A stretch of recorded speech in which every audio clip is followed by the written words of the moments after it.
여러분, 미국의 인디애나주에 있는 메모리얼 병원에서 임상실험을 했습니다. 근데 그 임상실험 결과 우리가 하루 15초만 웃어도 자그마치 이틀의 수명이 연장이 된다고 합니다. 뿐만 아니라 45초만 웃어도 모든 스트레스를 다 극복할 수 있다고 합니다. 그만큼 웃는 것이 중요하다는 것이죠. 그런데 우리가 어릴 적에는 많이 웃는데 성인이 되어가면서 웃음을 잃고 살아간다는 것입니다. 그것이 문제죠. 여러분, 미국에 아주 존경받는 대통령이 있습니다. 바로 링컨 대통령입니다. 이 링컨 대통령은 아주 가난한 집안에서 태어났습니다. 그래서 너무 가난해서 공부를 할 수가 없었어요. 학교에 다닐 수가 없었습니다. 그래서 책을 빌려가지고, 가난하니까 책을 살 돈이 없어서 책을 빌려서 공부를 해야 되는데, 책 한 권 빌리기 위해서 저 멀리까지 걸어서 책을 한 권 빌려서 그걸 보게 됩니다. 그렇게 어렵게 해서 변호사가 됩니다. 그리고 또 어렵게 해서 대통령이 되죠. 근데 그 대통령이 됐을 때 남북전쟁이 터집니다. 상황이 매우 어려워진 거죠. 그런데 그것을 통해서 노예 해방을 하게 되고 노예 제도를 폐지하게 됩니다. 그래서 아주 존경받는 대통령이 되는 거죠. 근데 이 남북전쟁을 할 때에 굉장히 위기가 찾아왔습니다. 어려운 시기가 있었어요. 전쟁에 질 수밖에 없는. 그래서 내각에 있는 모든 사람들이 다 코를 빠뜨리고 고개를 숙이고 있습니다. 그때 이 링컨 대통령이 유모책을 하나 꺼냅니다. 그리고 큰 소리로 읽습니다. 근데 그래도 웃지 않는 거예요, 사람들이. 그러자 여러분 웃으세요. 내가 만약에 웃지 않았으면 벌써 죽었을 것입니다. 여러분에게도 이 약이 필요합니다 하면서 얘기했다고 하는 유명한 일화가 있습니다. 그만큼 링컨도 웃음이 우리의 삶 가운데 필요하다는 것을 알았죠. 예, 그렇습니다. 우리가 웃을 때 우리의 뇌의 세포, 우리의 몸의 세포가 활성화돼서 건강을 유지할 수 있다고 합니다. 여러분, 기쁨과 웃음은 건강도 우리에게 주지만 사실 그보다 더 큰 능력, 파워가 있습니다. 더군다나 세상의 기쁨도 힘이 있지만 우리가 누려야 할 기쁨은 우리의 인생 자체를 완전히 바꿀 수 있는 큰 능력이 있다고 하는 것입니다. 왜 그런가 하면 바로 이 기쁨은 이 땅의 자원이 아니고 천국의 자원이기 때문에 그렇습니다. 로마서 14장 17절에 보면 하나님의 나라는 먹는 것과 마시는 것에 있지 아니하고 오직 성령 안에서 의와 평강과 희락이라 기쁨이라 이렇게 말씀합니다. 다시 말하면 하나님의 나라 천국은 기쁨이 넘친다라고 하는 것입니다. 그 기쁨은 바로 천국의 자원이다라고 하는 것입니다. 그래서 이 천국의 자원이 우리의 삶에 너무너무 필요하다고 하는 것입니다. 그래서 아주 우리의 삶에 중요하고 필요하기 때문에 사도 바울이 오늘 본문 말씀 빌립보서 4장 4절에 꼭 필요하다라고 하는 것을 강조하기 위해서 하나의 중요한 표현을 씁니다. 사실 사도 바울은 신약 성경을 많이 기록한 사람입니다. 그런데 그 기록한 신약 성경 가운데 딱 3번 이 표현이 나옵니다. 바로 이 표현은 오늘 본문 말씀에 주 안에서 기뻐하라, 내가 다시 말하노니 기뻐하라 라고 하시는 말씀, 다시 말하노니 라고 하는 말씀입니다. 그 정도로 기뻐하는 것이 중요하기 때문에 다시 말하노니 기뻐하라 이렇게 말씀하는 것입니다. 여러분, 기쁨은 우리의 삶 가운데 이와 같이 중요합니다. 그런데 우리가 기쁨의 파워, 기쁨의 이 능력을 누리지 못하고 살아간다는 것입니다. 왜냐하면 한 가지 오해를 하고 있기 때문에 그렇습니다. 오늘 하나님의 말씀을 통해서 오늘 이 오해가 풀어지고 하나님의 진리의 말씀에 든든히 서서 기쁨을 회복하고 그 기쁨을 통해서 우리의 삶이 놀랍도록 변화되는 은혜가 있기를 예수님 이름으로 축복합니다. 여러분, 그렇다면 기쁨에는 어떠한 능력이 있을까요? 요즘 여러분 세계적으로 이슈가 되는 것이 바로 에너지입니다. 그래서 전기 자동차를 요즘 많이 나라들마다 생산하려고 애를 쓰죠. 근데 여러분, 이 전기 자동차에서 중요한 부품 한 가지가 있습니다. 바로 배터리입니다. 왜 그런가 하면 이 배터리 안에 에너지가 채워지기 때문에 그렇습니다. 아무리 멋진 자동차라 할지라도 이 배터리 용량이 적어서 10km밖에 가지 못한다 한다면 이 차는 쓸모가 없는 것입니다. 그만큼 이 자동차에 있어서 에너지가 중요한 거죠. 우리 인생도 마찬가지입니다. 에너지가 있어야 우리의 삶을 살아낼 수 있는 거죠. 자, 그런데 이 에너지는 어디서 올까요? 바로 기쁨에서 온다라고 말합니다. 여러분, 느헤미야 8장 10절에 보면 여호와를 기뻐하는 것이 너희의 힘이다 라고 말씀합니다. 기뻐하는 것이 힘이고 에너지다라고 하는 것입니다. 여러분, 영국에 보면 윈스턴 처칠이라고 하는 아주 유명한 수상이 있습니다. 이 윈스턴 처칠이 옥스퍼드 대학에서 이제 졸업생을 대상으로 축하 연설을 합니다. 사람들은 아주 기대하면서 도대체 무슨 말을 할까라고 기다립니다. 그런데 아주 짧게 연설하고 내려갑니다. 그런데 우리와 같은 박수를 받았습니다. 그 말이 뭔가 하면 Never give up 이라고 하는 말입니다. 여러분, 절대 포기하지 마세요 라고 하는 거예요. 그런데 그 말만 자그마치 7번 합니다. 그리고 끝내는 거예요. 그런데 우리와 같은 박수를 받은 것입니다. 왜 그런가 하면 우리는 너무 쉽게 포기하기 때문에 그렇습니다. 사실 윈스턴 처칠은 그의 인생 가운데 매우 어려운 삶의 과정을 통과했습니다. 견뎌냈다는 거죠. 포기하지 않았다는 것입니다. 그래서 포기하지 않으면 그 인생에 반드시 좋은 일들이 온다는 것을 알았어요. 그래서 그 대학을 졸업하는 학생들에게 간곡히 권면합니다. 절대 포기하지 마세요.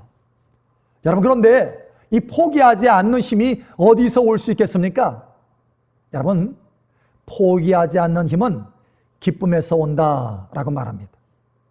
여러분, 우리들의 어머니를 보십시오. 이 어머니들 보면 참 그 아이를 낳아서 기르는데 굉장히 어려운 과정들을 통과하지 않습니까?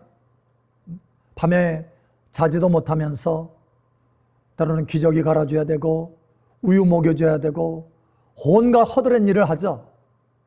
그런데도 잘 견디면서 하지 않습니까? 왜 그런가 하면 그 아이를 볼 때마다 기쁨이 있는 거예요. 그래서 그 기쁨으로 견디는 것입니다. 기쁨이 있으면 그 모든 어려움도 잘 통과해낼 수 있습니다. 기쁨은 그러한 힘이 있다는 것이죠. 여러분, 그래서 사도 바울은 골로새서 1장 11절에 보면 골로새에 있는 성도를 위해서 기도할 때 이렇게 기도합니다.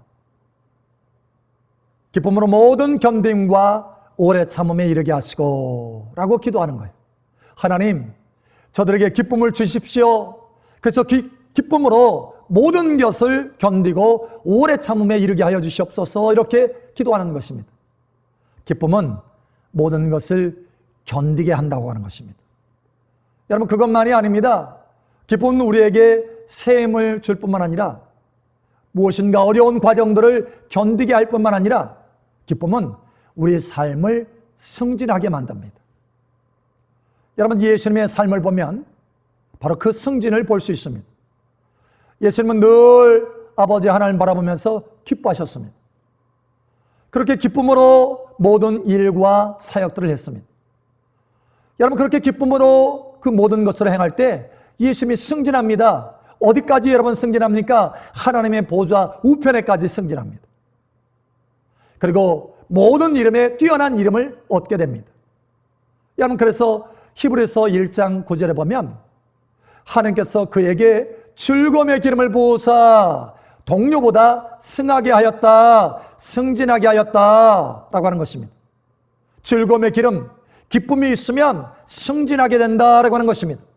여러분, 이 기쁨을 통해서 여러분 삶 속에 영적인 승진, 삶의 승진이 있기를 예수님 이름으로 축복합니다.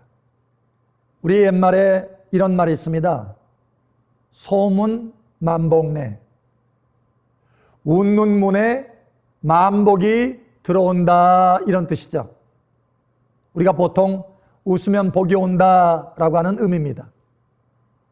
여러분, 세상 사람들도 웃으면 좋은 일들이 온다는 것을 압니다. 여러분, 그런데 우리 하나님의 자녀들도요, 기쁨이 있으면, 기뻐하면 하나님으로부터 좋은 것이 주어져서 우리의 삶 가운데 원하는 것들이 성취될 수 있다라고 말합니다. 그래서 시편 37편 4절에 보면 여호와를 기뻐하라, 저간의 소원을 이루어 주시리로다 라고 말씀합니다. 하나님을 기뻐하면, 우리 안에 기쁨이 있으면 우리의 마음의 소원들이 이루어지게 된다라고 하는 것입니다. 여러분, 그렇습니다. 우리가 기뻐하면 새 힘이 주어지고 견디는 힘이 주어지고 승진하게 되고 우리의 마음의 소원들이 이루어지는, 우리의 삶에 놀라운 변화가 일어나게 된다는 것입니다. 자, 그런데 우리 삶 가운데 오해가 있습니다. 기뻐하지 못하는 오해가 있어요. 그래서 하나님의 기쁨 파워를 누리지 못하는 것입니다. 우리는 흔히 이렇게 말하죠. 요즘 좋은 일도 없는데, 상황이 이런데 내가 어떻게 기뻐할 수 있겠어요? 요즘 기쁨이 없어요. 일이 이렇게 잘 안 되는데 뭘 기뻐하겠어요? 하면서 기쁨을 포기한다고 하는 것입니다. 이것이 오해입니다. 여러분, 이 생각을 자세히 살펴보면 기쁨이 환경에서 온다라고 생각하는 것입니다. 일이 잘 되는 것으로부터 기쁨이 온다, 이렇게 오해를 하고 있는 것입니다. 여러분, 그렇지 않습니다. 오늘 하나님의 말씀 빌립보서 4장 4절을 보면 항상 기뻐하라 라고 우리에게 말씀하고 있습니다. 항상 기뻐하라. 다시 말하면 일에 상관없이 일이 잘 되든 못 되든 지금 기뻐할 수 있다고 하는 것입니다. 항상 우리가 기뻐할 수 있다고 하는 것입니다. 심지어 여러분, 데살로니가전서 5장 16절에서 18절에 보면 항상 기뻐하라, 쉬지 말고 기도하라, 범사에 감사하라, 이는 그리스도 예수 안에서 너희를 향하신 하나님의 뜻이니라 라고 말씀합니다. 다시 말하면 항상 기뻐하는 것이 하나님의 뜻이고 또 우리가 그렇게 할 수 있다라고 하는 것입니다. 항상 기뻐할 수 있다라는 거예요. 로마서 15장 13절에 보면 이렇게 말씀합니다. 모든 기쁨과 평강이 믿음 안에서 너에게 넘치기를 원하노라, 충만되기를 원하노라, 이렇게 말합니다.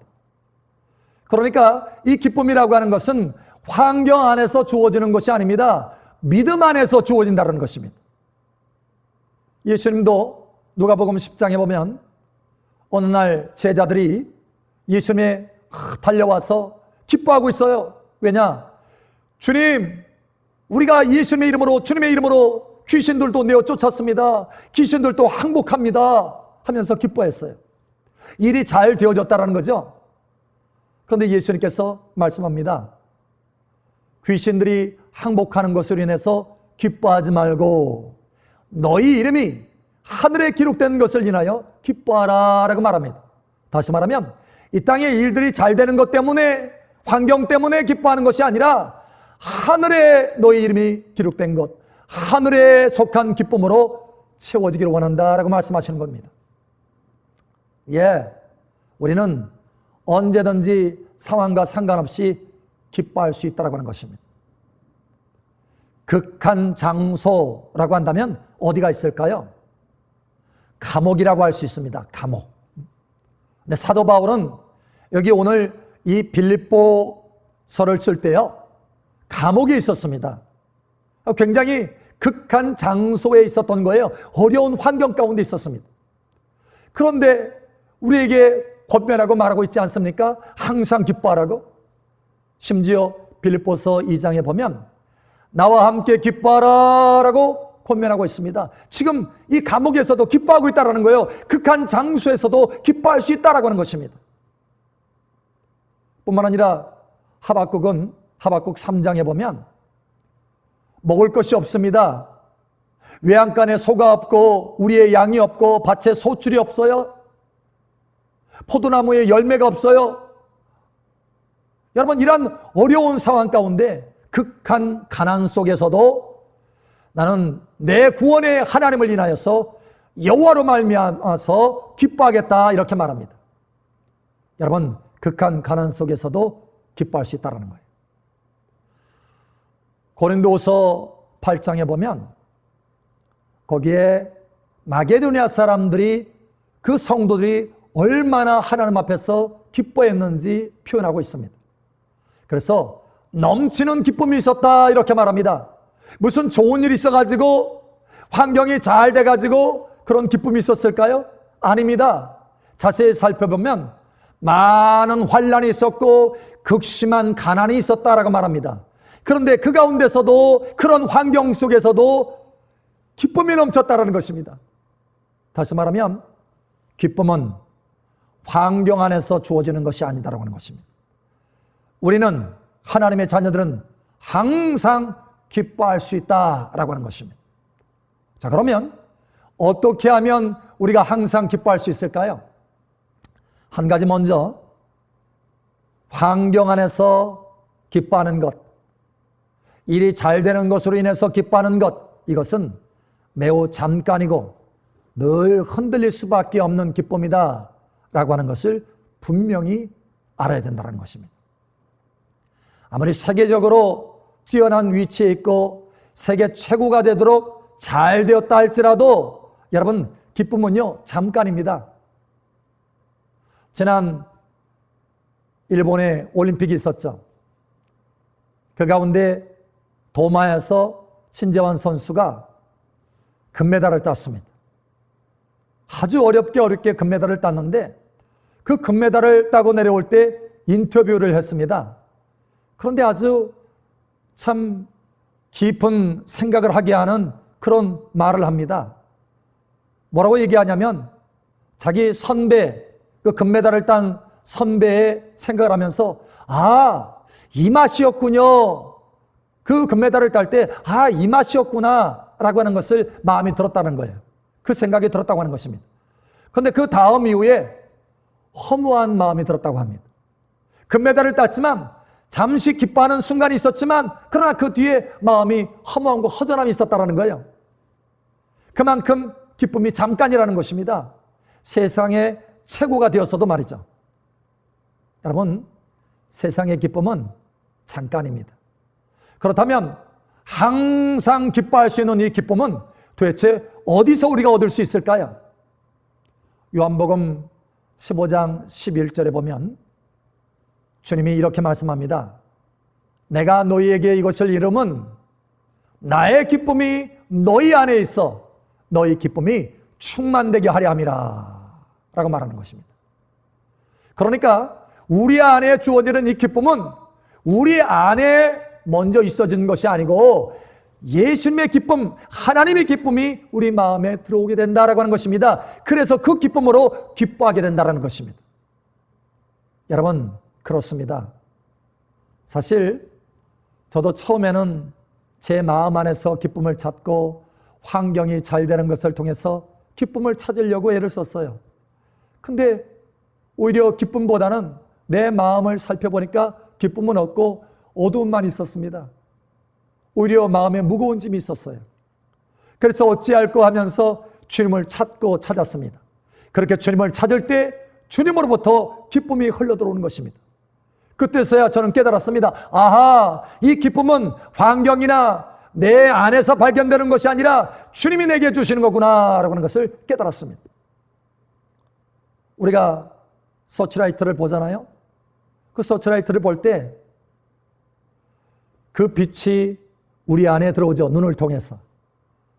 그런데 서치라이트를 바라보지 않고 내가 고개를 숙이면 그 빛이 내 안에 들어올 수 없는 것입니다. 그런 것처럼 내 자신을 살펴보면 주님의 기쁨이 흘러들어올 수가 없는 것입니다. 그러나 우리가 주님을 바라보면 주님의 기쁨이 내 안에 흘러들어와서 내 안에 기쁨이 충만하게 된다는 것입니다. 여러분, 기쁨은 환경 안에서 주어지는 것이 아닙니다. 그래서 오늘 하나님의 말씀에도 빌립보서 4장 4절에 중요한 말씀입니다. 바로 주 안에서 항상 기뻐하라 라고 말씀합니다. 주 안에서 항상 기뻐하라 라고 하는 것이죠. 주 안에서. 주님만이 우리에게 충만한 기쁨을 줄 수 있고 주님만이 우리에게 항상 기뻐할 수 있는 기쁨을 주실 수 있다라고 하는 것입니다. 시편 16편 11절에 보면 그 앞에는 충만한 기쁨이 있고 그의 우편에는 영원한 즐거움이 있다라고 말합니다. 우리가 하나님 앞에 나아가면 충만한 기쁨을 얻을 수 있다라고 하는 것입니다. 역대상 16장 10절에도 이렇게 말씀합니다. 여호와를 구하는 자는 그 마음이 즐거울지로다. 하나님을 찾고 구하면 그 마음에 즐거움과 기쁨이 흘러들어온다는 것입니다. 제가 한때 큰 근심 가운데 들어간 적들이 있습니다. 근데 그 근심 가운데 환경이 어렵고 일들이 진행이 안 되니까 마음에 근심이 있었어요. 그래서 어찌하든지 이 근심에서 벗어나 보려고 애를 썼습니다. 그래서 이렇게 환경이 어렵고 힘이 드니 그저 근심에서 벗어나면 다행이다 이런 생각을 하고 있었습니다. 그러면서 주님 앞에 나아갔죠. 하나님을 찾았습니다. 하나님 도와주십시오. 그래서 하나님 앞에 계속해서 기도하는 가운데 하나님의 평강이 흘러들어옵니다. 아니, 하나님의 평강만 흘러들어오는 것이 아니라 하나님의 기쁨도 내 안에 흘러들어오는 것입니다. 하나님의 기쁨이 하나님을 찾자 내 안에 흘러들어오기 시작한 거예요. 여러분, 하나님의 기쁨이 내 안에 흘러들어오니까 이미 내 마음 안에서 상황이 바뀌어지기 시작합니다. 그리고 깨달아지기 시작합니다. 이러한 어려움은, 이러한 일들의 진행이 안 되는 이러한 모습은 내게 어려움을 주려고 하는 것이 아니라 나의 믿음을 견고케 하려고 하는 하나님의 뜻이구나 라고 하는 것을 깨닫게 됩니다. 그러면서 소망 가운데 더욱 기뻐합니다. 하나님 앞에 더 힘있게 기도할 수 있게 되었어요. 왜? 기쁨이 내 안에 흘러들어왔기 때문에 그 기쁨의 힘을 가지고 하나님 앞에 더 열렬하게 기도할 수 있게 되었습니다. 그렇게 기도하면서 새 힘만 흘러들어오는 것이 아니고 그 환경을 견딜 수 있는 힘도 흘러들어오고 또 하나님 앞에 내 영이 승진하는, 상승하는 그런 힘이 흘러들어왔습니다. 뿐만 아니라 삶의 환경이 바뀌어지는, 내 마음에 그토록 기도하고 하나님 앞에 간절히 원했던 그 소원들이 응답이 되고 소원이 이루어지는 역사들이 나타났다라고 하는 것입니다. 이것이 바로 기쁨의 파워구나, 기쁨의 능력이구나 라고 하는 것을 제가 그때 깨달았습니다. 여러분, 새 힘이 필요하십니까? 견디는 힘이 필요하십니까? 승진이 필요하십니까? 여러분의 소원들이 이루어지기를 원하십니까? 그렇다면 기쁨 파워를 맛보시길 바랍니다. 기쁨은 환경 안에서 주어지는 것이 아닙니다. 기쁨은 주님 안에서 우리에게 주어집니다. 우리가 주님을 찾고 구하면 항상 기뻐할 수 있습니다. 오늘 주님은 우리에게 말씀합니다. 주 안에서 항상 기뻐하라. 다시 말하노니 기뻐하라. 여러분, 이 기쁨 파워를 통해서 여러분 안에 새 힘이 흘러넘칠 뿐만 아니라 여러분의 삶에 놀라운 변화가 나타나기를 예수님의 이름으로 축복합니다.